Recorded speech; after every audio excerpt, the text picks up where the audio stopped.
with Keith Smith, presented by Yes Realty Partners. If you're looking for agents, realtors, I would highly advise you to call Keith and Yona Smith. Keith and Yona Smith. Keith and Yona Smith. YouTube, what up? Facebook, what up? LinkedIn, what up? SoundCloud, iTunes, Spotify, Apple Podcasts, Instagram, TikTok, Snapchat. Where are we not? Town Clown? That's a new one to me. SoundCloud. Oh, SoundCloud. Okay, my hearing aids apparently are not. We are adding platforms as they come on. Interestingly, Facebook is about to release. I don't know if you saw this. No, you told me about this. Facebook is about to release. Did you see that? Facebook is going to release a new app to compete directly with Twitter. And listen what they're allowing people to do. They're allowing people with massive, over a certain threshold, you got to have over a certain threshold to do this, of followers, to directly import their following from Instagram and Facebook to the new app. But I think it's a combined total following of, I think it's 15,000, which if you combine the I Love Seville accounts and our accounts, we're way over that. So that would give us a huge market edge from day one. I'm following that very closely as we continue to innovate here on this platform. So that means you can like combine your personal and your business and... They're only going to allow business. It would only be business that is allowed to import here. So a lot of people have a lot of personal followings that are large, but it's the business followings that they care about because they want to monetize them.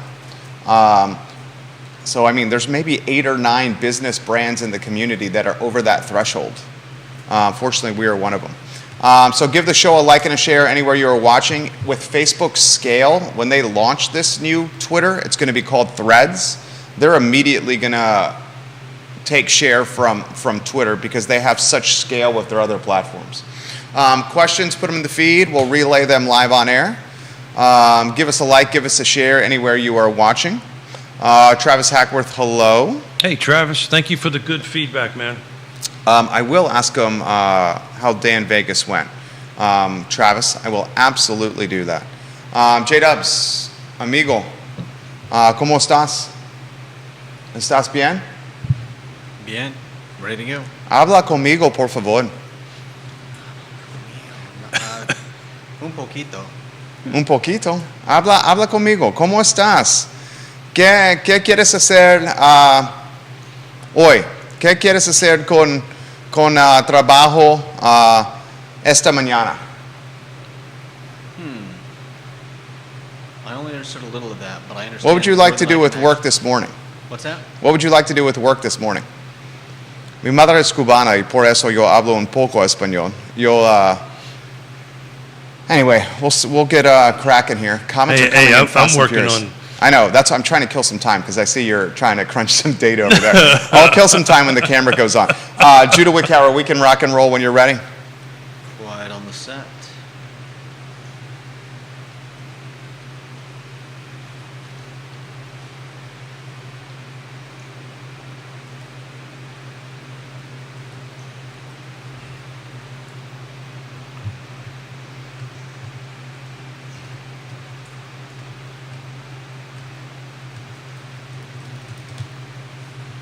Dun, dun, dun, dun, dun. Good Monday morning, guys. My name is Jerry Miller, and this is Real Talk with Keith Smith. It's great to be with you. Thank you kindly for joining us on a gorgeous summer morning in downtown Charlottesville, Virginia. Today's program presented by Yes Realty Partners. Find them online, yesrealtypartners.com. You know, with that fan blowing, and we'll show Keith in a matter of moments, don't put him on a 2-shot yet, it gets the dude looking really nice. Is my hair blowing? Voluminous and blowing in the wind. I mean, like movie star-esque right now. I'm focusing on numbers. I know, I'll give you 60 more seconds. I'm focusing on numbers, and you do that, my ADD. I know. I'm sorry. I've been told not to do this. I know. Really? All right, 60 seconds more of a one-shot as Keith is crunching some numbers. Seconds. HOA. I'm looking at HOA. Keith is going to give you data on HOAs. HOAs and upzoning. You saw the post I did last week on upzoning and how this could impact HOAs. While I think that's going to be undoubtedly the case, here's the challenge. Find some inventory in an HOA neighborhood right now. There's your conundrum. There's where the rubber meets the road. We're going to look at that in the middle, but, you know. All right, why don't we welcome Keith Smith here on a 2-shot so we don't have a voice of God over here. You're on the show now, Keith. Am Hello. I on the show? Look at that stuff. I've How's missed my you. hair? It looks Is it good. blowing? Yeah, it actually is blowing. It looks good. Well, I'm trying to figure out, look at some quick SFDs, Single family detached. HOA sales only, 2023. I went back as far as 2018. So it's very interesting, but it's kind of following the normal track that we've been seeing year over year. I didn't do the rate percentage ratio drop, but there was only 18 year to date of single family detached HOA sales in the city. Last year was 31. There so you I haven't go. figured out what the math difference is, but I think that's tracking the normal drop that we've been seeing year over Of sales in general. sales in general, right? Interesting, the medium sales price was flat. Okay. Six, got a 6 in front of it. 626 for this year. Wait, hold on one second. If you purchased a home in an HOA neighborhood in the city of Charlottesville, Had a 6 in front the of it. median price of that house, Judah Wickower, is in the 600,000s. Put that in perspective again. 626 last year was 627, so we'll call that flat. That's fine. Huge jump. Not huge, but a pretty substantial jump between 21 and 23. 2021 was 536, now it's 626. But it's interesting, 22, 21, 20, 19, and 18 were all in the 31, 33, 32 number of units sold. So that's been pretty consistent. It's been a drop. I do want to take a look at what 15 looked like real quick, so I'll let you kill a second of air time while I go ahead and take a look at what 15 looked like. So here's the curious play. And frankly, I know of one community, which I'm not going to mention, that's HOA'd already because of upzoning. The curious storyline we are following closely. Upzoning is likely very much a reality now after this past Democratic primary that saw Bob Fenwick come in dead last. And Bob Fenwick's platform was, frankly, anti-upzoning. Natalie Oshrin came in first place. She's very pro-upzoning. Michael Payne came in first place. He is very pro-upzoning. Lloyd Snook, who was getting lukewarm on upzoning, came in third, which surprised some people. Now you have a council where Natalie Oshrin and Michael Payne and a Juan Diego Wade are going to push upzoning through. The question is it full momentum, full throttle? After this past Democratic primary, I think you're going to see it pretty much full momentum and full throttle. It'll get approved. Yeah. The question happens. The question at is, what extent? there might be a little tweaking, but I don't see a lot of. Okay. I don't really see a lot of. Because Lloyd was trying to pump the brakes on it. And Bobby Fenwick was definitely trying to pump the brakes. But the voters said no way. Yeah. So I think you're going to see whatever tweaks they do are going to be minuscule.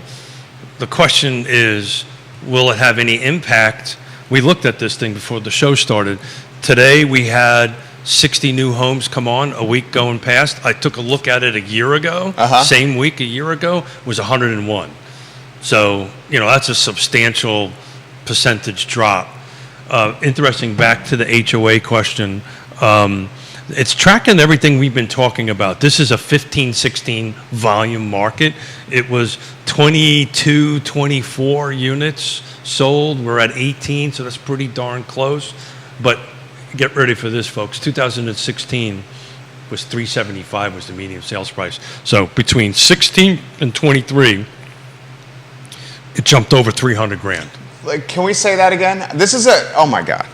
So between 2016, which had 24 units sold You hear that, Judah? in an HOA, so this is SFDs, Single family detached. no new construction, right? Because we're taking attached out and condos out because they're already more than one unit, 100%. right? So we're trying to figure out. That's very logical. I agree 100% with We're that. trying to figure out does the HOA is going to impact one way or the other. So 375, 826. The thing is there isn't that many HOA communities. Yeah, I say there's like 10 to 12.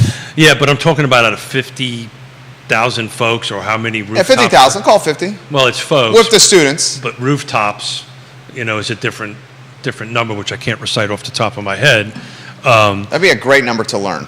And that's, if we had the time, that's an easy number to find. Sure, GIS. We'll dig, it's exactly right, we'll dig it up. But, it was the conversation we had with Lloyd. I don't really see a huge impact in changing the inventory. I really, really don't. But Can you give me that stat again? The HOA appreciation from what year did you use? So I picked 16 because that was close to volume. Okay. So 2023 SFDs was 18 units sold. This is year to date. So this is from January 1 to 6/26 to this very moment. Median sales price was 626. 626. Studio camera. Studio camera. Hold on a second. No. You come sit down. Oh, this is cahoots. Neil Williamson, down. ladies and gentlemen, in the house. We love Neil Williamson in the house, the president of the Free Enterprise Forum. A random drop-by here, which we absolutely love. This guy can do it anytime, and a man of his word. Keith, you got to show it to the viewers and listeners. That's top shelf right there. Hold on. That is top shelf from Neil Williamson. Neil Williamson pays his bets. Are we going to go to the crystal ball camera? I don't have the crystal ball. Okay, so you got to hold it up. I can hold it up before. There it is, right there. Look at that, ladies and gentlemen. Neil Williamson, a man of his word. We were literally talking about upzoning and zoning ordinances, and Neil Williamson walks in. Keith and Neil had a bet on when this would be approved. Studio camera, J-Dubs. I love these men. I genuinely say this. I love these guys. Well, I'm happy to be on the summer edition of Real Talk without Keith Smith, because this bet has been difficult to pay off because of guest hosts. That's true. The man is a world traveler. Everywhere he goes. Whether it's not Everywhere St. I go. Martin's or Seattle or Charlotte or where did you go? Papua New Guinea? New York. Where'd you go? Australia, Manhattan? Hold on a second. There you go. We Real need Talk with branding. Keith Smith. Neil Williamson brings in a bottle of bourbon. Should we wet the whistle or is it too early? It's a little early for Okay. So You said that with a little bit of doubt in your voice. No? I Good to see you, Neil. I Thank totally you. would've wet Thank the you for whistle. covering for me when I was gallivanting. I appreciate. I think that. there was a bit of a schedule snafu. Yeah, I'm there going to was. put it on Keith over there. Yeah, there was. But we figured it out. Neil Williamson, the voters have spoken. Natalie Ostrom gets the W. Michael Payne comes in second. Surprisingly, Lloyd Snook comes in third. Maybe not surprising to a lot of people. Bob Fenwick comes in dead last, and dead last by a lot. Cooper in fourth. First, your thoughts on the Democratic primary, Charlottesville? Anytime you look at the Democratic primary, you've got to think about math. You vote for 3 people, up to 3 people. You can vote for less. Judah's trying to help you. Keith doesn't have his hearing aids in, Judah. You can vote. You can vote for up to 3 people, but you can also vote for just 1. So finishing first, second, and third sounds like you voted for 1, and you really didn't if you look at the detail in the vote.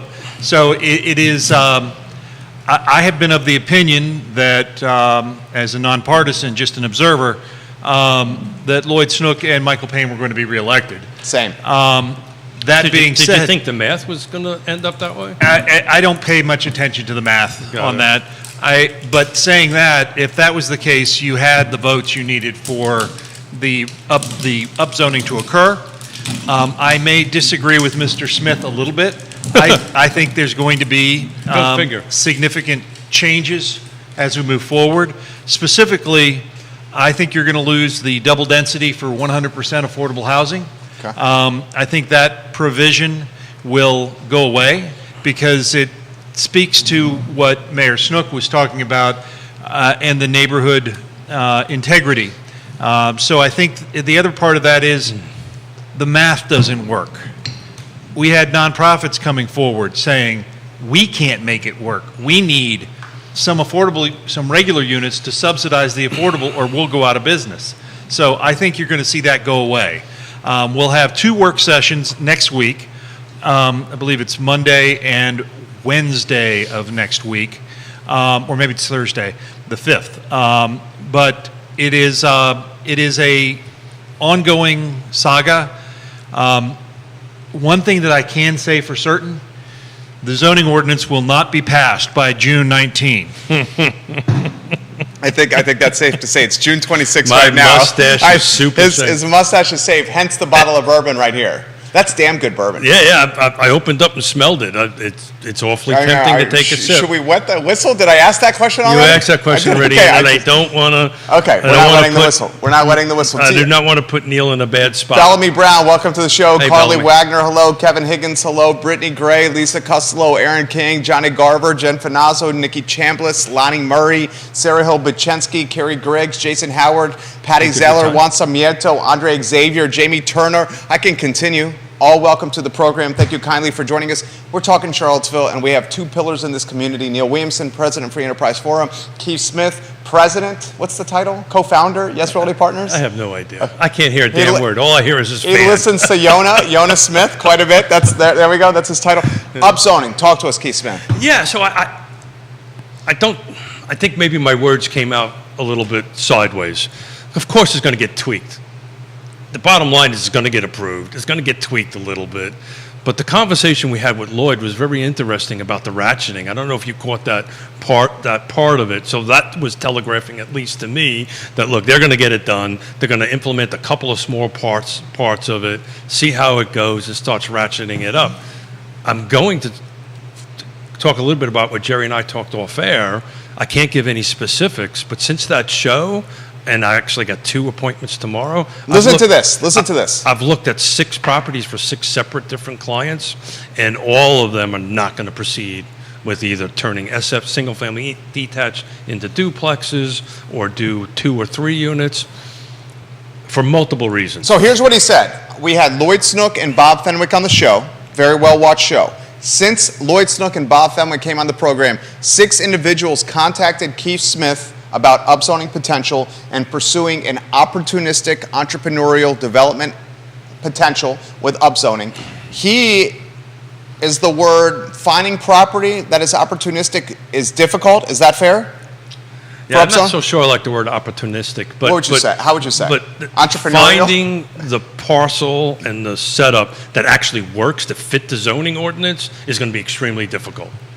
Well, I think that speaks to the design for the zoning ordinance. What do you mean by that? What I mean by that is there are setbacks that have to be met. Yeah. And the number of units that can be in and how much of the land it can cover. That being said, that actually is a bit of a governor on this upzoning engine. Yeah. As you may recall, I mentioned that I was in March at a breakfast with the economists from the National Association of Home Builders. Wow. And he was talking to us about the market in the world. And I asked him, because this was percolating, has this been done elsewhere, and do you see wholesale change? And he called out, I think it was Nashville.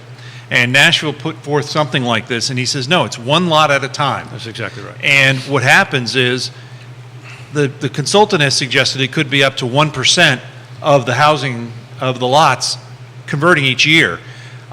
This economist and the retired economist who was also at the breakfast table said it would be about half that. It'll be a 0.5% of the parcels on an annualized basis. To me, that's an evolution, not a revolution. Oh, God, that was brilliant. I'm going to steal that from you. I love, the dude is good at words, Neil Williamson. An evolution and not a revolution. On top of that, as headwinds, labor market, very expensive. Cost of goods, we talk to our developer friends, as do you, still expensive as all get out. Give Neil the stat you offered from 2006, HOA neighborhoods in the city of Charlottesville versus 2023. Neil, this will take you aback here. 2023 single-family detached, what I wanted to do is look at what has sold, just in HOA communities. In the city of Charlottesville. City of Charlottesville, 18 units, 626, medium sales price. And I look at the market more like a volume-wise of a 15-16 market. So in 16, there was 24 units sold, pretty darn close to 18. Median sales price was 375. So it's a huge delta. But how does that compare with the overall market? Pretty on track, pretty Yeah, much the yeah, same. so I mean, you're not- It's not an anomaly. and It's that's- not an anomaly to HOAs. And that's what we were. That was the point Yeah. I was trying to make. Yeah. That this is tracking literally the same thing if you put it all together in a more micro macro Yes. setup, right? A micro setup of a macro market of Charlottesville that it's tracking about the same thing. That's why I'm saying I think this is 2015, 2016. I'm trying to take a look at how many housing units are in Charlottesville at this point. You would know that number off the top of your head, would you? I wouldn't say a number on air because that would be a guess. And saying stuff on air may lead to bottles of bourbon. It happens. It does happen. My friend, you've gotten some sun. Were you playing Green Hills recently? No, but I will be on Wednesday. Okay. But no, I spent 10, 11 hours on a zero turn cutting my new property. Oh, very nice. Very nice. How is the Congratulations, new bud. abode? The new abode is fabulous. The old abode is available for you. Okay, it's on the market for sale. It is on the market for sale. If you're looking for a fantastic property, Look at you. there's huh? one in Greene County. Look at you. ABC. ABC, always be closing. Look Neil at Williamson. you. What? Always be communicating. There you go. That's Always what we be all do well here. communicating, Give us some knowledge here. Open-ended, anywhere you want to go, stuff you've written about, stuff you're following. What storyline should the community follow? I am tracking some change at the Albemarle County Board of Supervisors with regard to cell towers. Ooh. And for the longest time, I've been doing this for over 20 some odd years, and for the longest time, Albemarle's cellular communication position has been more towers that are shorter. Well, there was a realization at a meeting recently that a taller tower means fewer towers, which means higher coverage. And what happened was there was a public input session, and one of the tower professionals said, you know, if you let us go just 30 more feet, we can get you 90% more coverage. Well, the consultant heard that and said, you know, let's fact check that. And sure enough, 30 feet more gets you 90% more coverage from that tower. That's Did significant. you say 90%? 90%. 9-0. And so that's significant. Then you put on the idea that every one of these towers has to have a road and a transmission box, and the ecological impacts of that. That And minimizes the number of towers. minimizes the number of towers, minimizes the impact, and maximizes the coverage. My goodness, is this rocket science? And I'm pretty sure this is all line of sight stuff, right? That's how this is supposed to work, I'm right? very curious what Lonnie, as a citizen, thinks about this. Lonnie, please offer some perspective on this. You're watching. Trust your opinion tremendously. Neil, show is yours. I believe that this is a change, and it's a positive change. And I think one of the things that you have to recognize is the code as written considered cell phones, in my opinion, to be a luxury. It's 20-odd years old. It passed right before I started at the Free Enterprise Forum. And technology has changed probably 3 times during that time frame. And the need for your cell phone, I mean, how many cell phones do you carry, Jerry? I only carry one. Yep. I only And carry one. I have Judah's all- got a burner phone, though, for the ladies. I For the see. ladies. He's got a burner phone for the ladies over there. I You kid, really have a I kid because I care, Judah. I kid because I care. But I do have many government employees carry 2 phones, Oh, yeah. one for the government And one for their one for personal. themselves, especially elected officials. Yeah. They conduct all their official business on one phone that can be FOIA'd and their personal business on another. I firmly believe that the demands from all of these laptops and wireless communications, it's about a safety issue. Oh, yeah. When you don't have cellular coverage, one person brought up from the dais the concern that, you know, say you're Keith and you're on your bike out at Walnut Creek Park, and you trash the bike. Who do you call and how? Because there's no cell coverage. And does the county bear any responsibility? And this was a discussion at the Planning Commission. Wow. Is there exposure legal At- from the county if you're mountain biking? That's why I wear that. If you're mountain biking at Walnut Creek Park, which I've done hundreds of times, he's 100% right. That's where cell service goes to die. If you seriously get injured, I had this conversation with Dave Kane on the squash courts. This literally happened to him. Yeah. And he had to get paramedics come and rescue him. Nakia Walker did something very smart on her Facebook page. She suggested if you're ever going into a place with no cell service to change your voicemail. Like if you have 5 to 6% left on your phone and you know your phone's going to die, immediately update your voicemail with a roundabout coordinates of where you're located, because even if your phone dies, your voicemail stays permanent, so you can let people know that way. Nakia, I thought that was a brilliant suggestion from you. Giving you props, former Mayor Nakia Walker. The other thing you could do is get like I have. I've got a medical ID tag with my medical chip in it. Dude, I never thought about that. You just blew my mind. Would the Well, county now- have legal exposure? I don't think they would. No. But you also didn't sign a waiver that said death 5 times, such as the Titanic submarine. But the Too early, Neil. Too early. did that one sink? Too early, Oh, Neil. Jesus. The I'm a concern. little disappointed it didn't show up in your Captain I America love outfit. Neil That's what I so was really- much. It was interesting, though. The chair of the planning commission said, there's also sometimes that I kind of like the idea of nature without a phone, and I thought that has some merit too. Yeah. And so I think that's a complicated question. Look at it a different way. How many people in this studio actually have a landline in their house? I do not. Not anymore. Yeah. I'm, Do you have a I'm a landline month in your- away in your from having a property? landline. Yeah. I don't have a landline. So back to your safety thing and your 911. So if you don't have a landline, 911 doesn't exist because it's all connected to that. That's why it'll default right to your cell phone. It is a. So it the has EMS become, can't find it it. has become a utility, and Albemarle has That and changed broadband. and Albemarle has changed their positioning seemingly on that as a utility. So I'm encouraged by that. Now I'm less encouraged. I'm still waiting. I'm writing a piece right now about Albemarle's less than sunny solar philosophy. They had a work session. The Planning Commission saw this, I think, February 28th, and the board saw it last month, 7th of June, discussing utility-sized solar. And there was a quote that I haven't quite gotten to yet where one of the supervisors said point blank, we should only generate the amount of energy that we use. Why? What's the rationale on that? That was a question that Jim Andrews asked in the first part of this work session. Samuel Miller District, Albemarle County Board of Supervisors, Jim Andrews. Doesn't the county get a utility tax from A them? county will get a utility tax. So if I generate more electricity, they get more tax. If I generate more energy and dump it back into the grid, You have more experience with utility companies than I do. yeah, that's But what the reality that I see the plant is in Palmyra, the gas plant in Flavanna is a prime example. right. But the issue I see is, well, okay, so in 2023 you decide you're only going to produce a gazillion megawatts because that's what we use. If we grow at 1.8% annually, will we always use a gazillion or will we use more? More. And why would, and Jim Andrews said this, why would we regulate that?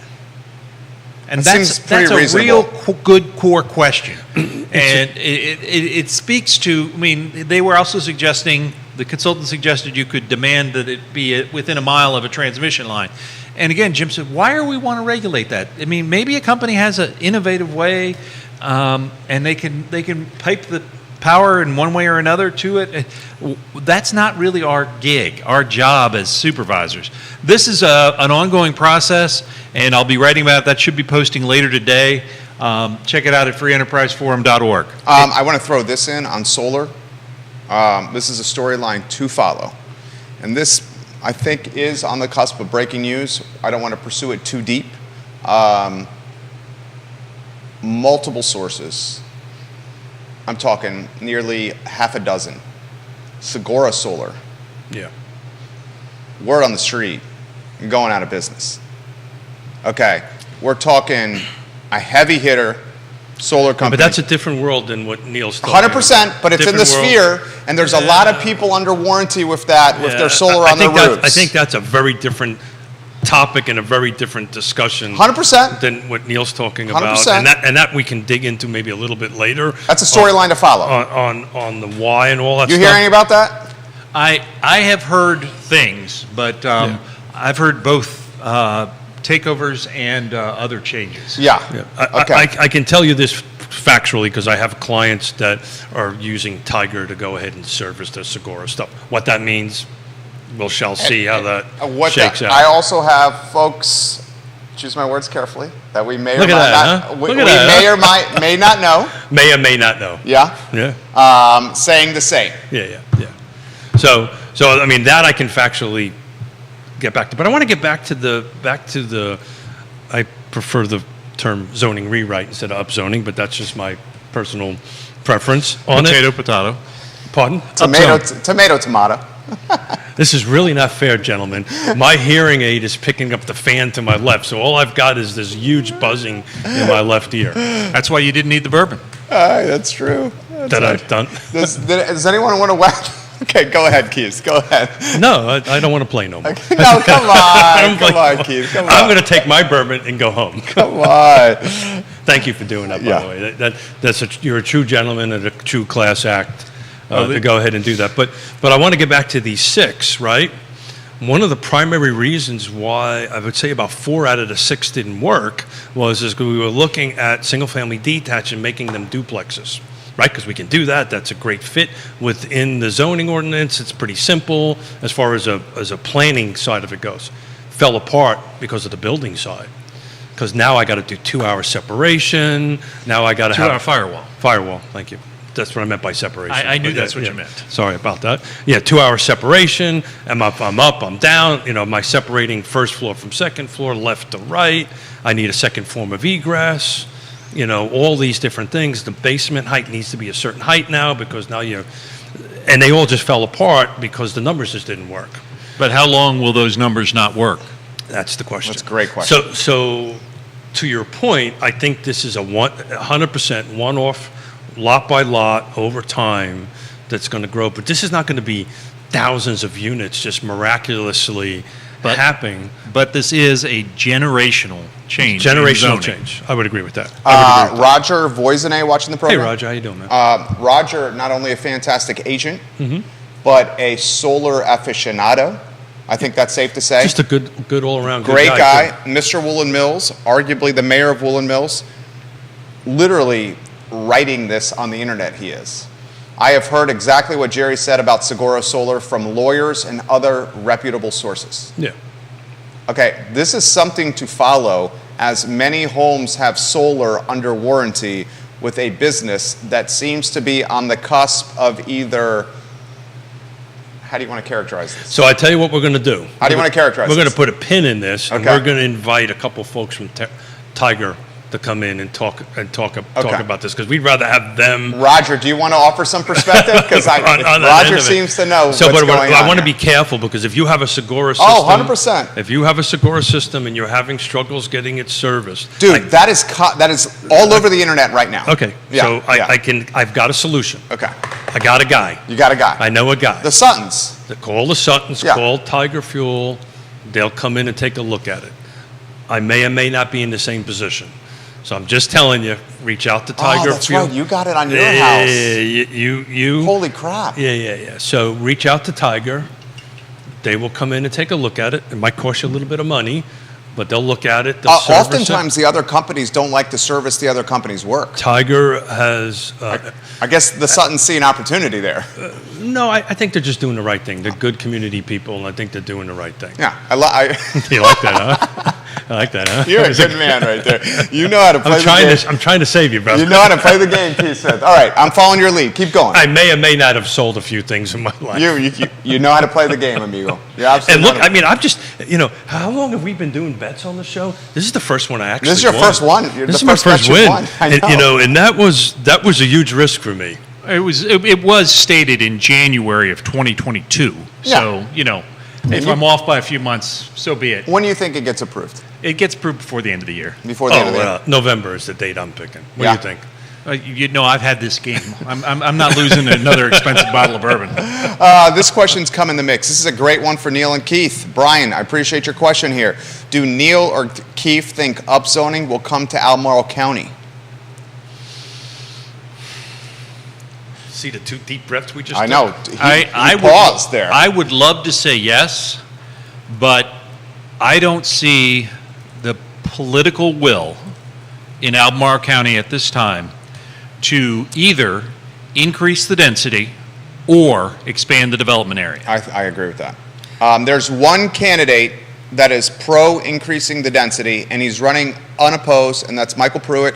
Nothing but respect for Mr. Michael Pruitt, who's running in this election. But it's going to take a couple of the votes to make that He's the happen. only one Yeah. that wants that. Ann Malik is being challenged by Brad Raddick. Is that his last name? Yeah.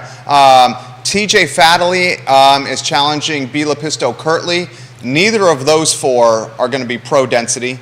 Galloway and McKeel have already said on the show, and I believe Supervisor Galloway is watching, that until these shopping centers are full, we're not going to expand the 5%. Yeah, I think they're going to want to try to fix or work within the 5%. I think eventually. Wait. Let me finish. I think eventually that reality is going to sink in that that's not going to happen. That kind of conversion is Yeah. extremely I'll costly. let you answer, Neil, because I've got a piece of. Here's the reality. Sure. It's not 5%, folks. Yeah, Right. You've got Biscuit Run Park that's 1,200 acres that is no longer a part If it's of this. 1%, it's a lot. It is not 5%. Yeah. So the reality is not, I've been asking for 10 years. Let's have a conversation discussing when we can have the conversation. Because we know at a growth rate of So 1.8. let's talk so we can figure out how to talk. There you go. Let's have a pre-production meeting. Well, so that we know what we're going to talk about. Well, We have them so that you know. Occasionally, when you're not riding your bike prior to the program. over Yeah, there, today which I was late today. That Which was was I today. needed to get my miles in. I've got a 210 mile race. I'm riding in Supervisor July. McKeel was in Neil's seat. Yeah. And I have the sound Yeah. and the tape. Yeah. Literally looked in these cameras and said, until the shopping centers are full, Yeah. we're not making a change. So can I give you my prediction of how this is going to shake out? Because it's interesting because you're going to be part of this, Neil. There's a lot of watching going on between the city and Albemarle County, right? The Albemarle County Developer Incentive Program. It's really interesting. I've actually had more engagement and questions from city councilors on when this is going to happen. We want to be part of it because I think they're watching it to see how that could potentially work in the city. And I think on the flip side, I think what you're seeing now is elected officials or staff saying, okay, let's see how this thing really shakes out. Let's not reinvent the wheel. Let's let the city do its thing. And then at that point, they'll look at it. And I think we both agree, in order for this to show any forward movement in the city, it's years out. So I think Albemarle County is going to be Albemarle County. They're going to try to figure out the development incentives on it, try to grow a little bit of density that way, and then they're just going to chill out and let this thing play itself out in the city. That's how I see it. We'll see how it shakes out. Well, as I've We said got to on get to Danville. I've said on- He's watching. as I've said on this program before, nothing happens absent a willing property owner. Yeah. So you can point at, quote, empty shopping centers all you want until a property owner wishes to change the use. It doesn't happen. Yeah. What's the property? What's the one where Big Lots is in? Is that Seminole Square? Big Lots is now in the Toys R Us building. Yeah, is that Seminole Square No. shopping? No, what's the shopping center that had the old Big Lots? The old Big Lots was in Seminole Square. Yes, Seminole Square, there is planned apartment development there. I got a client that was looking at space there. One of the reasons this shopping center is quite vacant is the difficulty of signing long-term leases Yeah. because it's a planned apartment conversion. And the ones that are not being converted, you're going to be in a construction zone. So we have a very vacant shopping center. Supervisor McKeel directly pointed to that one. And remembering the Seminole Square is actually in the city. Is it Seminole Square? Seminole Square is in the city. Albemarle Square, which is the one that used Maybe to have we're the talking north Albemarle side Square then. library. Yeah, I get those confused. That has now Texas Roadhouse in the front. That's the ACAC ACAC one, yes. Yeah, that one's pretty vacant as well. But that's always- But it has ebbs and flows. I mean, Yeah. you had Circuit City there for a while. Anybody been to a Circuit City lately? What was that now? Circuit what? Yeah, and now you have Aldi in that space. Yeah. You had the Northside Library as a long-term tenant there with great parking. Now that's in a different space across 29, not terribly walkable, thank you, Places 29. But the idea of that converting is one that has been floated. The county even did drive-through visualizations And the property owner was ticked. I said, I'd really appreciate it if you talk to me before you take pictures of my property and convert it. He's got a good point. Yeah, I've been here for 37 years, has always struggled in some way, shape, or form. Can't tell you why, but it's always struggled. But there are huge wins within that shopping center. That Texas Roadhouse is busy. They're crushing It's it. busy, And Chung's Barbershop? Crushes it. crushes it. Ray Cadell, the Absolutely. mayor of Chung's Barbershop, might be right there for a hot shave. And we I love get, you, Ray. And I get that, but think Ray's watching. to your point, it's owned by one individual. Unless that individual is willing to participate in the process, you can plan all you want around it, but it's more than likely not going to Their happen. property rights matter. Yeah. This is the same thing as you have folks screaming last week about the hotel downtown. Property rights matter. Even if you don't like the person who has the property rights, they have property rights. 100% agree. Travis Hackworth watching in Danville, Mr. Dan Vegas. Yeah, so- he says this to Keith, we're looking at upzoning right now in Danville, AKA Dan Vegas. Planned development in county that can handle 5,000 people. We'll see how this turns out. I responded to Travis Hackworth, who's watching in Danville, by tagging Councilor Lee Vogler, who's come on the program. Lee Vogler, I believe, is watching the program right now. Sir, you're a United States Senator waiting to happen, and I cannot wait to see that ride. Dan Vegas, the show is yours, boys. Yeah, so on the way back, we did a wedding for my uncle down in Charlotte, on the south side of Charlotte. So we wanted to stop in Danville. I've always been wanting to spend a little time there. So we had a lunch. It was a quick hot visit in and out, drove around a little bit. Really some neat development stuff that's going on there. It seems like they get it.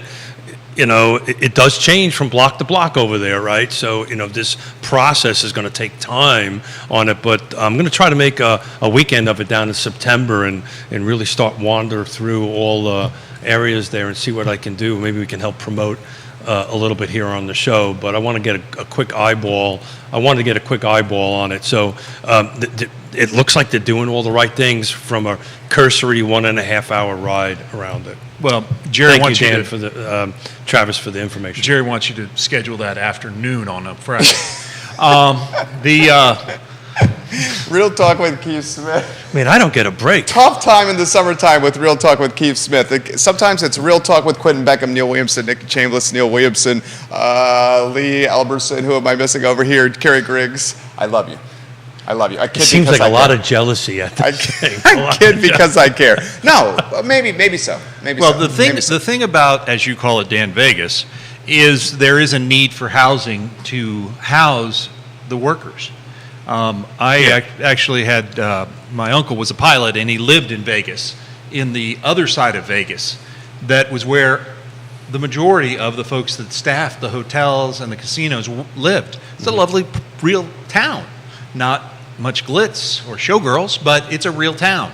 And this economic engine will need personnel to make it happen. Very well said. And it is great that the government recognizes that and is not standing in the way of additional housing, and where we have seen some of that in other localities. Yeah, 100%. Lee So- Vogler watching the program, you are 100% doing that. I will throw this to you and get out of your way. I noticed that with our honeymoon, we went, my only vacation I've taken in 15 years since launching this business, we came back. Another thing. We came, Nothing.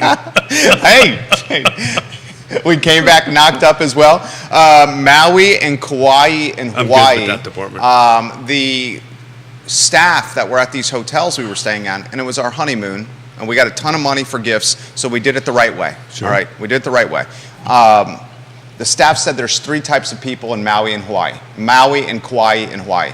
There's us, the tourists, there's the obscenely wealthy, and there's the staff that is barely scraping by. Sure. And the staff that said that they're barely scraping by said there is absolutely no housing inventory for us to live in. The little housing inventory we have is so expensive because we're all competing for it. So we all just end up bunking together, sleeping on couches, sleeping on floors, and doing whatever we can to survive. The fairy tale that is Hawaii may be for the 1%ers and the tourists like myself and my wife, but the folks that work in Hawaii say it's nothing but a fairy tale. It's nowhere close to a fairy tale. Well, the discussion that we had, now it's been 15 years, was a false choice in this community, in my mind. They said, do you want to be Aspen or Austin? Well, Austin's the state capital. we're never going to be Austin.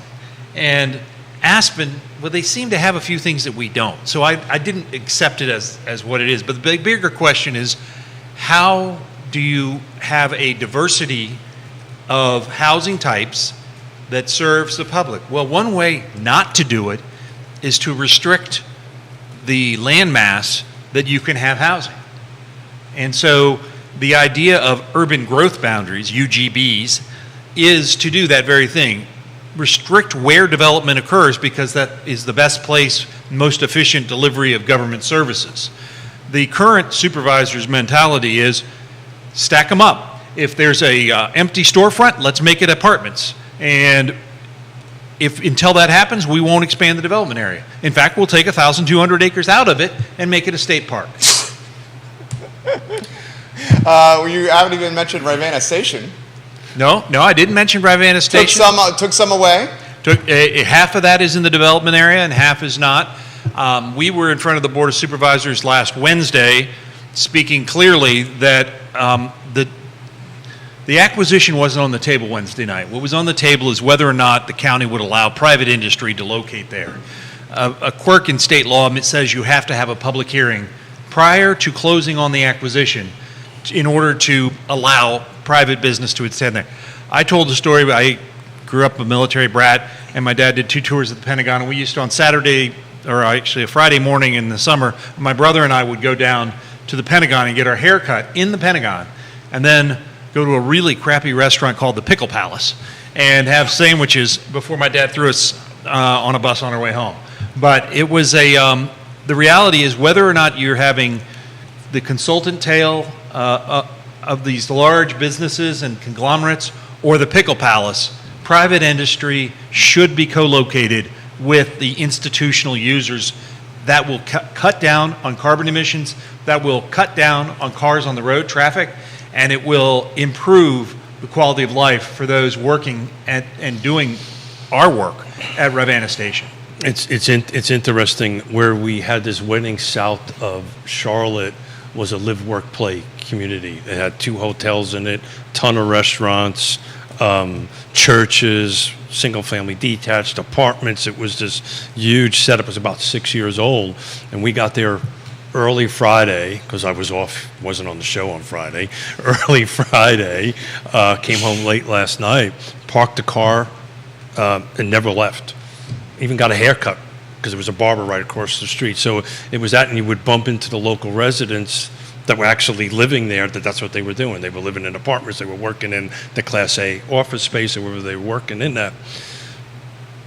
Does this feel more like Greenville? Because I know you've been, I'm changing gears on you a little bit. Greenville, South Carolina? Yeah, that so place I know, is awesome. I know you've been there, looked at it. I've been there a couple of times on my vacations on that stuff, but tell us a little bit about a comparison. We went with the Chamber of Commerce trip. Right, if memory the serves. Chamber of Commerce did a discovery trip last year. It really came together very quickly. I was at a board meeting on a Wednesday, and my board said, "You're going to go on this trip." And I said, "Okay," and I left the following week.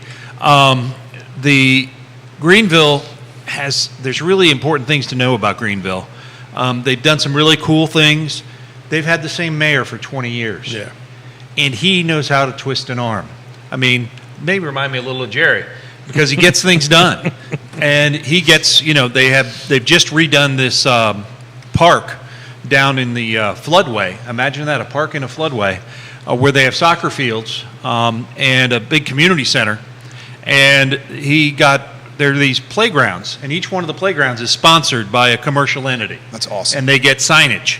And so it's a source of community pride, and they're buying. I see our local government not doing that.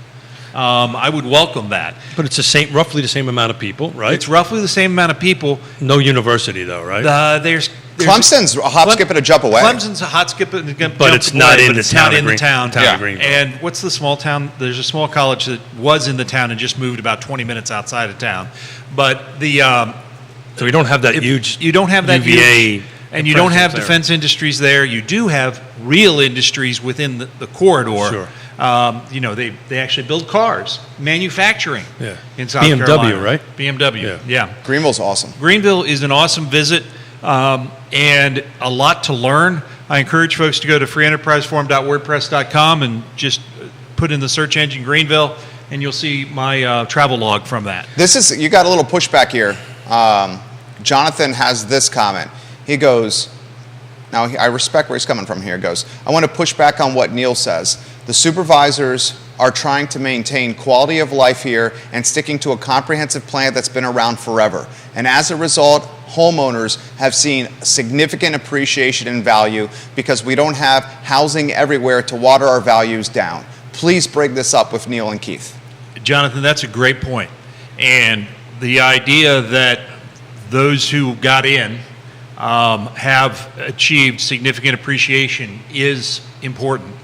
It's also a question of, well, where do your first responders, teachers live? Your children.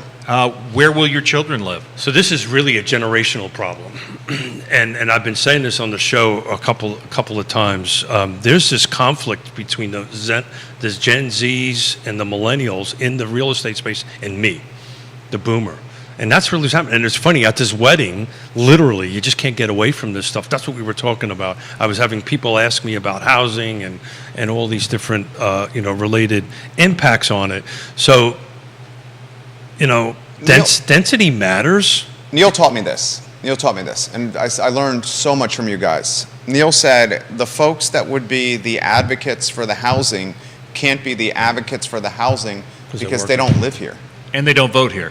And Jonathan's point that we've had this comprehensive plan forever is a very valid point. But aren't they redoing it? They have to review it every 5 years. That's right. AC 44 is going on now, and there will be an update on it, last item on the Planning Commission agenda on Tuesday night. But So do me a favor. That acronym AC 44, I'll explain what that is. Albemarle County 2044. It's Thank a you. 20-year plan, and So they are looking at it. State code says you have to review. It doesn't say you have to change. You have to review your comprehensive plan every 5 years. And so this is that review. The question that Jonathan raised was about how long it's been in place. Well, the development area boundary lines, for the most part, were drawn when Jimmy Carter was president. Jerry, you remember those days, right? No, I do not. Okay. And what years was Jimmy Carter president? Jimmy Carter was president until 1980. Okay, so this is prior to my birth. Prior to your birth. Yes. A lot happened before Yes. you were born. So my first vote was Your first vote was in 1980. My first vote. And- That was your first presidential? Mm-hmm. Yeah, that's Well, legit. that was my first political joke. I sold the joke. I asked Santa for a Ronald Reagan doll. What does a Ronald Reagan doll do? You wind it up and it goes to the right. Still remember it. It's still funny. I think your jokes are hilarious. Really? I actually got a book of dad jokes. he weaves pop culture in seamlessly. I love pop culture. Go But ahead. The point is, we're Glad we had not nothing doing planned for anything. today, huh? We're not doing anything the same way we were doing it in 1979. Yeah. There wasn't a computer on every desk. Yeah. There certainly wasn't an internet, really. Judah's job wouldn't exist. That's true. This wouldn't be happening. This wouldn't be happening. That's Yeah, true. sure. And we are utilizing those same lines. Yeah. When can we have the discussion about how we could move the lines? And we're talking about growth for 20 years. Do we have enough room to grow for 20 years? Not if they continue to approve at the density they've been approving. We don't. And that's what a consultant study said last year. Well, this is not exclusive to Albemarle County. I'm sorry to say. Albemarle's really good at it. I'm sorry to say, I think your county's going to start adopting some of that thinking of it. Well, how about Chris Fairchild, Fluvanna? And Fluvanna and all that stuff, and I've been taking notes as you guys have been speaking. There's a couple of, I do a little bit of commercial. There's a fair number of clients that looking in the Zions Crossroads area that just won't come because there is no housing. There's no place. I mean, They won't set up commercial in Zion's Crossroads just because there's no housing? there's no people. Did you explain to them a Walmart and Lowe's open there? Yes. And at Walmart and Lowe's wouldn't open unless they see ridiculous potential, and they're looking way more forward than anyone else government-wise. But people drive to that. People are coming from. Those are destinations. All Those right, are that's fair. destination That's stuff. What fair. I'm talking. Rooftops equal retail. What about I'm Spring no, Creek? what I'm talking about is businesses that employ people. Okay, oh, understood. And The- so there's no workforce There you housing. go. I got you now. Okay. Yep. It Maybe I is- should take a sip of that bourbon. it's- No, Kinda no, get me now on I track. understand. When Get me on Ravenna track. Station became established and DIA moved down here, there were these, I don't know what you call them, functions up there, and there were 3 questions everybody that was moving down had to ask. First question, what's traffic like? Yep. Second question, what are the schools like? Yep. Third question is how much is it going to cost me to buy a house? Yep. Because I'm selling from in a pretty hot market. Yep. And what can I get for my money? Those were Yep. the 3 questions every single time. And guess what? A big company that is going to come in Those and are the same 3 relocate it, questions. they're going to ask the same exact the 3 questions. So, to some of these local officials that are in these other counties, Yona asked me. We were talking about this, debating this with my mother and father, and I'm not really, and I love them to death. I'm not really sure where they went from being very right to left, but they've changed their thinking, right? They're in their mid-80s. They don't want anybody else to come here. They're in that kind of mentality because they've been And here. you're describing that as left. Maybe I'm old school because it used to be the left that was that. Now the right is fighting it a little bit more, so I probably misspoken a little bit on this. But the point I'm trying to get at here, if I can form a thought here. We got a councilman from Danville offering a comment here. Yeah. You get to your comment, and then I want to mention Lee Vogler, a U.S. Senator waiting to happen in his comment about Dan Vegas. The point that I'm trying to make, and I'm fumbling it to get there, is that where is the tax base going to come from? And that was the question that prompted an hour discussion on the way home from North Carolina, right? So if Fluvanna County is how many points percentage of it for residential rooftops? 90 something, high 90s roughly, something along those lines. So if taxes are going to go up, if budgets are going to go up, and rooftops are not increasing, and businesses are not increasing, my tax base is going up. And I was trying to explain that to my parents. I just didn't quite want to grab it. Here's the councilman from Danville. Take a look at Danville recently approved to spur housing development and mixed-use development. We're starting to treat housing development like economic development in Dan Vegas. Travis responds, Danville, I effing love you guys. I seriously love Dan Vegas. I will do whatever you guys need to drive our influence in Central Virginia to your municipality to help spur economic development because you guys do it the right way. Travis says Danville City Council also visited Greenville, like Neil visited, and a lot of what is happening in Danville is a result of what was seen on that trip to Greenville. So Greenville getting significant props on the show here. Lee and Travis offer more insight. I'm happy to relay it live on air. You got a lot of people watching here. What's on Kevin Yancey in Waynesboro? Doesn't it amaze you guys how everything at Zion's is in the Louisa County side based on landowners' greed to sell their land on the Fluvanna side? Well, Kevin, I love you. It's tied to the water, isn't it? Well, it was always tied to the water, but if you take a look at the growth areas and you take a look at where Fluvanna County just has a small sliver of it, and it's actually over by Zion, by the intersection of 250 and 15. So there's not a huge amount. They need to grow. If anybody needs to grow a growth area, it'll be Fluvanna County going towards Palmyra. So in fairness, there was far more developable land that was in the development area on the other side, on the Louisa side of 64 than that. So most folks, and Kevin knows this, there's a very... He used to live at the lake, right? Yeah, well, he knows much about it, but there's a small development area. Talk about something that needs to be expanded. Jennifer in Lake Monticello. Look, I understand what Chris Fairchild, this is what she's saying, I understand what Chris Fairchild is trying to do. But if he doesn't allow any kind of progress or development to happen in Fluvanna, we will continue to be taxed and taxed and taxed and taxed with our houses. And eventually, that's going to really gentrify Lake Monticello. Who wants to touch that? I'll tell you, we're not quite there yet, but Over 90% of Fluvanna County's revenue is tied to rooftop taxes. my home, if you don't mind, my home is almost the same cost, cash, out of my pocket than if it was in Albemarle County. But Not quite, a couple $100 under. tie that comment together with Jonathan's comment and the gentrification of the existing homeowners, and you end up in a house that is worth a lot more than you paid for it, and you've got a great interest rate, why would you move? All of a sudden, that ties up inventory too. That's me. And here's one of the challenges of that. On that desk, there's a pile of envelopes because today Albemarle County taxes are due on our vehicles and our rooftops. So I'm going to be striking a check, putting it in an envelope, and dropping it off at the box by the McIntyre office building where Albemarle County's government is based out of. And that check that I'm going to strike and write is way higher than what it was in 2020. And I'm going to tell you right now, we're fortunate because we work hard, we got some resources here, but every dollar counts, especially in an economy like this when things are tight. And it's a lot tougher now. It's a lot tougher pill to swallow.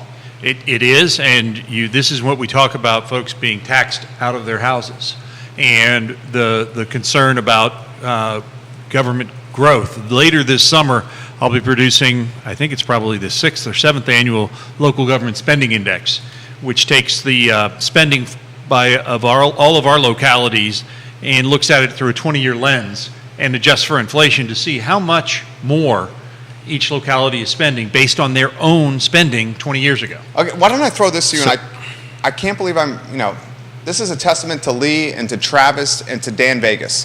What can we learn from Danville and the Charlottesville area? What can we learn from Southwestern Virginia, who, let's cut to the chase, has had some tough economic times, they're coming out of it, and apply it to Charlottesville and Albemarle? So that's the key right there. They've had tough economic times.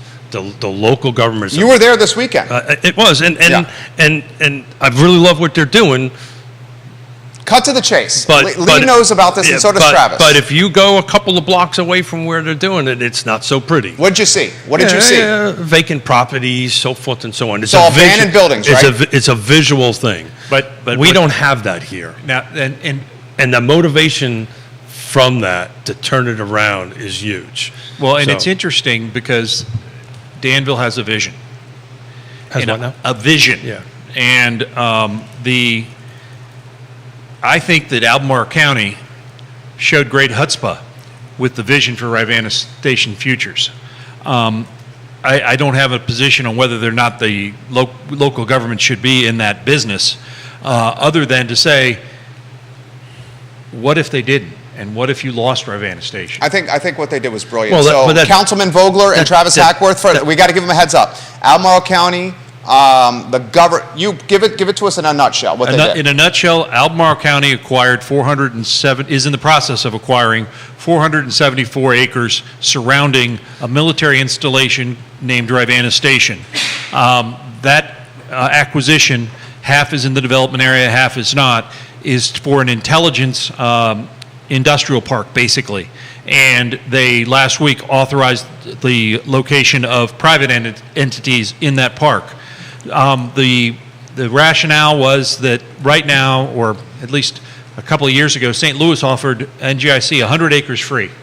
And that was a competitive offer.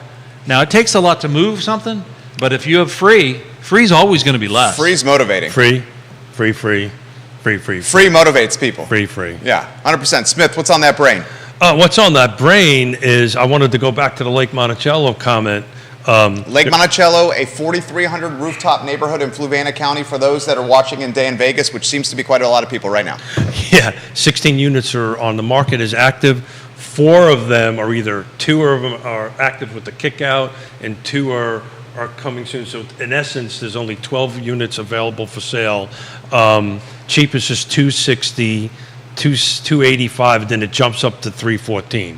And I know because the hat I wear is the Piedmont Community Land Trust. In order to hit this 80% AMI, which is really a workforce housing, you've got to be at the 215, 225 number. So nothing in there is quote unquote affordable for that kind of buyer. And I wanted to take a quick look while you guys talk on what the medium sales price is year to date. Lake Monticello, go ahead, Neil. I was going to say, the other piece for the folks in Danville, there was a study that was produced in February from the Weldon Cooper Center that showed the military in Charlottesville, Albemarle, and Greene had a $1.2 billion with a B economic impact, and 52% of that came from Rivanna Station. The second largest economic driver, spies and military and defense in Central Virginia, only behind the University of Virginia. Were you on the commission's strategic planning call? Did I see you on that? I was there momentarily, but I got distracted. Shiny object. Shiny object. So actually, Squirrel. I made a statement because it's public, so it's out there, that what I would like the Planning District Commission, which I think is a great use of funds, and the Regional Housing Partnership on that, is to create a similar ROI for housing in the jurisdictions, right? To see. I think you guys are 3. I'm sorry? I think you guys are in the 3 slot from an economic driver, real estate. You think it's more than defense? No, I think it's lower. You think it's lower? What do you think is in the 3 depends on slot? how you look. Hospitality, tourism? Hospitality and tourism is Yeah. easy number 3. Okay, so all right, I'll give them that. So tourism, wines, wineries, vineyards, breweries, weddings, tourism in the 3 slot. Now you're 100% right. Now that I think about it, do you think they're in the 4 slot? Well, it depends how you define housing, but yes. That's the key. The The What's the supply direct- chain of housing. What's the direct, the indirect, and the long-term cost of housing? I very rarely disagree with you, but I think you're incorrect. I think that number is much higher, but nobody knows, right? Because nobody in 2000. Well, to what you 2000 have going in your favor is the VAR, Lisa Sturdivant, when she was the economic development, now she's at Bright now, right? She's at Bright When now. she was at Virginia Association of Realtors, she did an economic study and said real estate undoubtedly number 2 in the Commonwealth It was. behind the defense sector. So you have that going. No, it was behind government. Government and defense, which yeah. is technically defense. Yeah, so you have that in your corner. Yeah, look. Because tourism is a huge thing for the Look, Commonwealth. I'm not wearing any socks today, but if I was wearing my Captain Obvious socks, not that anybody needed to know that, but this is a Captain Obvious statement. All I know is in a time of great unpleasantness, when housing blew up, Yeah, it affected everybody. Took everything down. Agreed. So therefore, I'm stretching it out that I think it's a way more than that, but nobody really knows. The last time it was done was 2015 with the white paper that Housing Virginia did. Between Weldon Cooper, the commission, I think that's good because I think the Chris Fairchilds of the world that think housing is a bad thing doesn't have the stats, doesn't have the data. I don't think Chris thinks housing is a bad thing. No, Chris is focusing on quality of life. Yes, And- roads, Let infrastructure. me rephrase it then. New housing is a bad thing. I don't even think he thinks that. Oh, no. I wish Chris was here. I don't think Chris thinks that. I think Well, Chris, he'll come on and we'll debate it. Chris ran on a platform that prioritized quality of life, less traffic, roads and infrastructure. That was what he ran on. He's not running on a platform that hates or scarlet letters new housing. I feel you're more tight with Chris Fairchild. You've known him for decades. 3.5 decades. Chris Fairchild's my boy. He's your inner circle boy. Very But close I just friend. want to he's Yeah. not here. And he watches this. Yeah, I get it. All I can tell you is the likelihood of any new developments being submitted and or approved in Fluvanna County is about as close to zero as you could possibly 100%. get. And Jennifer just responds, and you jump in here. Lake Monticello used to be a neighborhood where first-time home buyers could come in here and buy a decent house. Now Lake Monticello is a community for the wealthy. One needs to define what wealthy is, but it was an interesting article I read the other day. There are just no more starter home developments being built. Well, you've got to redefine starter home. Correct. Because I had the first office I worked in out of college had this wonderful bookkeeper, Diane McCracken, and she said, you know how I knew it was my starter home? I didn't have to unplug the vacuum. I think that is a great description. And she could vacuum the whole house without unplugging the vacuum. And so I That's think a size thing. that's a size thing. And what we're seeing is we know people that start their starter home and they use as their leverage point is a condo. So I helped our daughter and son-in-law buy a house in Richmond, and I had to meet the security guy. I told the story the other day on the show, and just who we are. We end up getting to housing, right? And he was like, I gave up. And, and I can't afford, I can't compete. And, I got on the app and I said, look, there's a couple, what price point are you thinking? There's a couple of condos, a couple of townhomes, just get in the game, right? And start building your equity. And he just was so deflated. He didn't want to do this. And he was getting a 20%, at the end of the summer, something like July or August, he was getting a 20% increase on his freaking rent. Well, the thing is that whether you if you define your first home as how you get on the housing ladder. There you go. And then you go back to Jonathan, who's climbed the ladder, and the ladder's grown with him. Yeah. And we've all benefited from that. But how about the person that's trying to get to that first rung? That's the challenge. You've got these gated communities going up that keep people out, not only with the gate, but with the price. That's true. Talk That's about true. an interesting thing. I mean, to hit to Jonathan's point, though, a lot of people are buying in those areas because the rules are set, and that's why they're buying in the areas, and they don't want the rules to change in the middle of the game. And that's very, very true. And You're a football fan. You love football. Your do. son played at It's a Weeman Mary. double-edged sword, though. Your son played at Weeman Mary, offensive lineman. yes. When you're playing a football game and the rules are this, and then in the third quarter, a touchdown becomes worth it's 21 points instead of 6. That's changing the rules. Right, but let's change it up. Tonight's the deciding game in the College World Series, and I saw a lot of different strike zones out there in the last 3 games. That's fair. That's fair. They got no more pitches left. This is going to be an interesting last. Well, it is. Game. It will be, but not I a pros, I think the HOA question is not as big a question as So let's. some of the other questions, because every real estate transaction is unique. So our Amen. HOA is in there, but it is not, in my world, the determining factor. It is a factor. What would you say to that, Keith? That's your world. Yeah, my world a little bit. I wrote a few HOAs in my life. I want to ask Jerry a question because I didn't get a chance to track all of your tweets. Yeah. So your HOA connection with the upzoning or the zoning rewrite and the neighborhood associations, I think I interpreted that you were kind of thinking that they should create an HOA. I may have misunderstood that. So gotta choose my words carefully because the gentleman's watching the program right now. I'm not going to betray any trust. Well, I will I- not betray. No, yeah. I can do this without betraying trust. And I this is don't the wanna interaction I had with Rory Stolzenberg on Twitter. He's a planning commissioner. Just reappointed. Just reappointed, right, which caught a lot of folks off guard because there was another guy that was trying to get on the planning commission that legitimately had planning commission ties that was overlooked by council, and I'll leave it at that. There are groups of people that are trying to persuade their neighbors Yeah. to form an HOA as a potential protection point for upzoning. Yeah. They feel that if the HOA is created, it's a layer of protection that will still not diminish the value of density with their neighborhoods. Because if the HOA chooses to say, let's allow this density, then the HOA has that right to do it. Yeah. But the HOA would also potentially be the proverbial gatekeeper, meaning they have the choice, density, yes or no. Does that make sense? It does, yes. Okay, I'm trying to explain it very simplistically Yeah. without Do you burning want me a to bridge. pick that apart or not? You can pick that apart. Yeah. So the answer of that is like less than 0 that can even happen. Well, explain.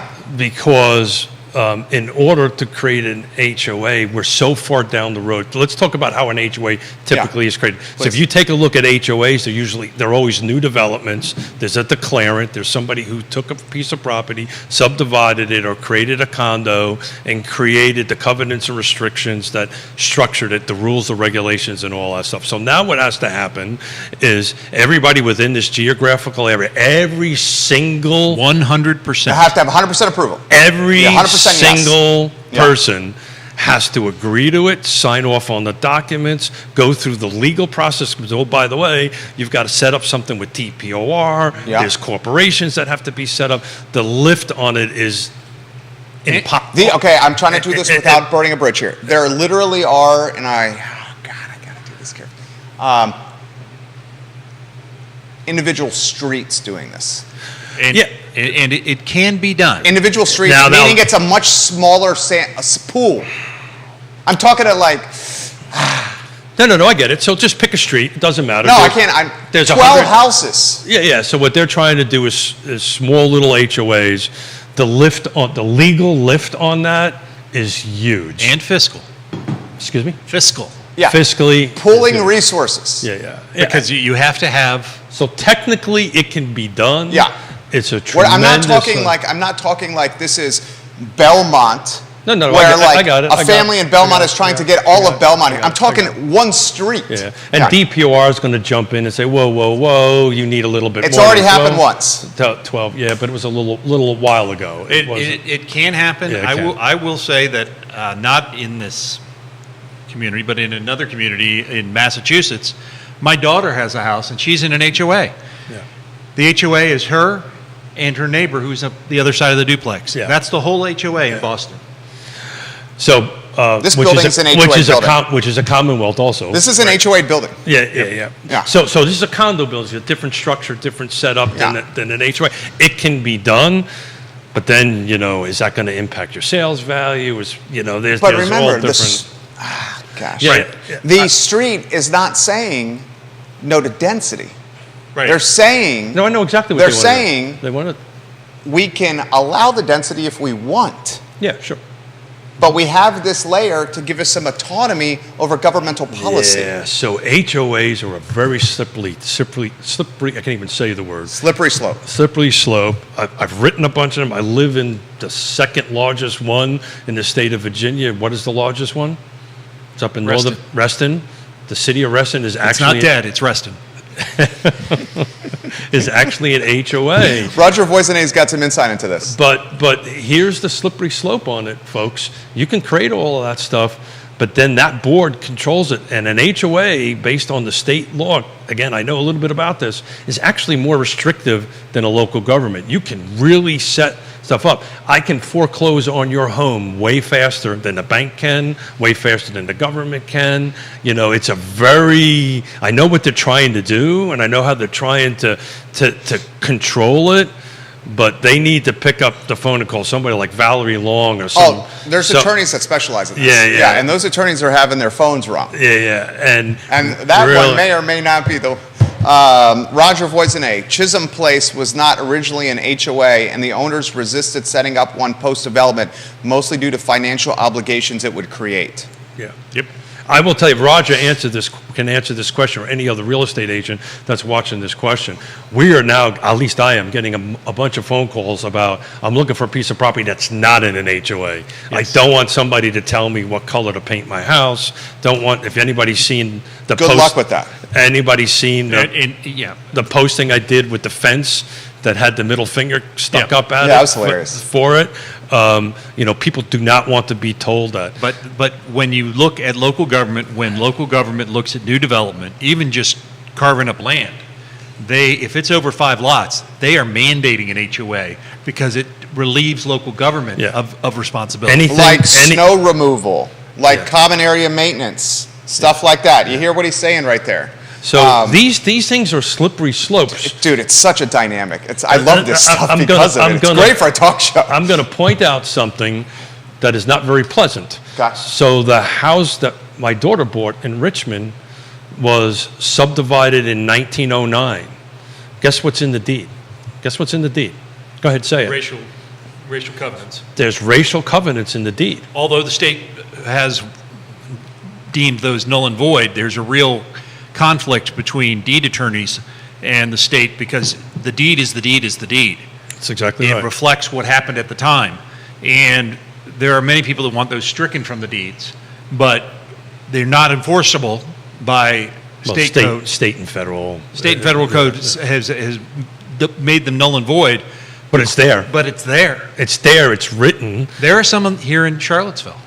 Yeah, and a lot of them. I got the phone call because I was traveling again, and they were closing. What was it? Was it a day that ended in a Y? No, funny guy. Where's the rim shot? We got the rim shot? Neil Williamson. God, I love this guy. Vanessa Parkhill in Earlysville, Queen of Earlysville. As long as Albemarle County's Board of Supervisors leans toward growing government, the homeowners will continue to see the taxes go up. If Louisa governs in a more conservative manner, they are less likely to see those same tax increases. Vanessa, I appreciate your comments. She lives in Albemarle County in Earlysville. Yeah, I mean, we're all free market folks at this 100%. table. Sometimes you just got to Staunch supporters of the free The question market. becomes one, and this is to Vanessa's point to some extent, and Earlysville brings it to light. Earlysville in '79 was a village, and Yeah. it was deemed a village in the comprehensive plan. and you had a small shopping center there. You had a grocery store, and you had some industry. Why should rural area residents be denied the right to get a tank of gas, have to go 30 miles to get a tank of gas? So question. there's a question Great we'll throw out to the internet for either Wednesday or Friday to take a look at it, and maybe you know the answer to this. I've only been involved with creating HOAs from a subdivision perspective, right? Which, as you said, anything over 5, you've got to do it, so you're required to do it. I don't know if the city has the right or the ability to sign off on that. I don't know if the city needs to sign off on these little micro HOAs. I don't know the answer to that. The HOA is a contract between the HOA entity and the property owner. There is no room for the city on that, Really? in my understanding of the law. Yeah, And I am not an attorney. yeah, I don't even And play he one didn't on stay top. at Holiday Inn Yeah, Express play one last on night top. either. But that would be a great question for Valerie Long, right? So does the city have a say or a sign off on this? It does in a new development Yes, world. in a new development it right? does. So they literally have to review the HOA I don't think the document. city has to. Yeah, I don't know the answer to that. Yeah. But I know in new development stuff, if we all got together to do a new condo. Because the a HOA new- basically becomes its own, it's an LLC. The LLC is created in conjunction with a seasoned HOA attorney. Sure. And then you get your neighbors in a presentation. You understand the pros and cons. Sure. Everyone pools their resources. Yep. And when you have less people, it's a little bit easier to persuade and make it happen. Sure. So individual streets. I mean, it's very possible, right, that could happen. It just feels like there's some planning department requirement that has to sign off on That's that. a great question. But I don't know the answer to that, and we'll work on that between now, either on Wednesday or Friday on it. I know from a new development condo or new development, That's- they yeah. absolutely do. No doubt. And not only that, they review and approve the HOA docs, right? Because what they want to do is make sure their HOA docs do not conflict with the zoning ordinances. They're greater than, right? Ready But they to be. can't be less than. Does that make sense? That makes perfect sense. For the sake of time and Judah's Ooh. workflow, 11:37. Why don't we have some closing thoughts for both gentlemen? Anywhere you want to go. Perhaps our guest goes first. We love when you come. Well, I'm happy to make good on my bet. It is I was wrong, and I'm always proud to say, hey, I made a bold statement and I was wrong, and Keith was right. He took the over. Never bet on government to be efficient. While I'm on that soapbox, please give to the Free Enterprise Yeah. Forum, freeenterpriseforum.wordpress.com. We only can do this because we have people who give us money to go to these meetings where there are seats available. Plenty. I mean, oftentimes, guys, he's the only guy at the meeting, and by oftentimes I mean, what, Like 75, 100% of the 80% of the time. Yeah. I mean, he's legitimately the only guy there. Keith Smith. Man, thank you for living up. Thank you for dropping it off. It was a pleasure to lose to you. So, win to you, excuse me. I'm so used to losing. You won. I You know. won. I'm so used to You won. losing. You're a winner in my book. There you go, buddy. I appreciate My that. book too, Keith. My mouth has been watering this whole hour looking I mean, at see, that. he bought. Not only did Neil pay up, he got top shelf. Yeah. Top shelf. Thank you. Support the Free Enterprise Forum. Support the I know Free I Enterprise did, so Forum. thank you. Judah Wickower, props to you. My name is Jerry Miller. The I Love Seville show is up in approximately 50 minutes. Today's show presented by Yes Realty Partners. Thank you kindly for joining us. Take care. Tell us when the mics are off. Thank you for wandering in, man. That was a welcome pleasure. That was so fun. Yeah, that was so fun. Judah knew I was coming. Did you know that?